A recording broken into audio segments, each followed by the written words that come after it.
सहस्त्रार्जुन शैक्षणिक संकुलात प्रवेशोत्सव आणि शालेय पुस्तकांचं वाटप मोठ्या उत्साहात पार पडलं। संस्थेचे अध्यक्ष गणपतसा मिरजकर, शैक्षणिक संस्थेचे अध्यक्ष राजूसा भूमकर आणि संस्थेच्या सर्व पदाधिकाऱ्यांच्या उपस्थितीत विद्यार्थ्यांचं औक्षण करून गुलाब पुष्प देऊन स्वागत करण्यात आलं आणि शाळेत प्रवेश देण्यात आला। या प्रसंगी गणपतसा मिरजकर, प्रमुख अतिथी डॉक्टर किरण देशमुख, राजूसा भूमकर यांच्या हस्ते संकुलाच्या प्रांगणात वृक्षारोपण करून नवीन शैक्षणिक वर्षाची सुरुवात करण्यात आली। त्यानंतर 1ली ते 8वीच्या सर्व विद्यार्थ्यांना सर्व शिक्षण अभियानांतर्गत प्राप्त झालेल्या मोफत पाठ्यपुस्तकांचं वाटप करण्यात आलं।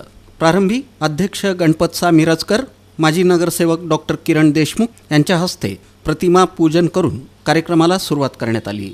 व्यासपीठावर राजूसा भूमकर, गजाननसा गोयल, संजीव बिद्री, भरतकुमार शालगर, तुकारामसा पवार, श्रीरामसा पवार, जयकुमारसा कोल्हापुरे, प्रशालेचे मुख्याध्यापक भगवंत उमदीकर, डॉक्टर विष्णू रंगरेज हे उपस्थित होते। प्रास्ताविक मुख्याध्यापिका मंजुषा काशीद यांनी केलं। सूत्रसंचालन सहशिक्षिका संतोषी जाधव यांनी केलं।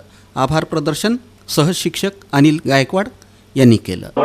जे आपल्याला चांगलं वाटतंय, आपल्याला कुठलं क्षेत्र मध्ये जावं असं वाटतंय हे आपल्या पालकांना आपण सांगावं आणि पालकांच्या इच्छा जे काही असतील त्यांच्या इच्छेनुसार आपल्याला जायचंच आहे। पण आपली सुद्धा जर काही वेगळी आवड असेल तर पालकांना त्यांनी सांगावे। शिक्षक आपल्याला मार्गदर्शन करू शकतील आणि येणाऱ्या काळात आपलं जे चांगल्या पद्धतीचं आपण क्षेत्र निवडताल त्यात देश सेवा हे आपल्या मनात ठेवून आपल्या सर्वांना काम करायचं आहे।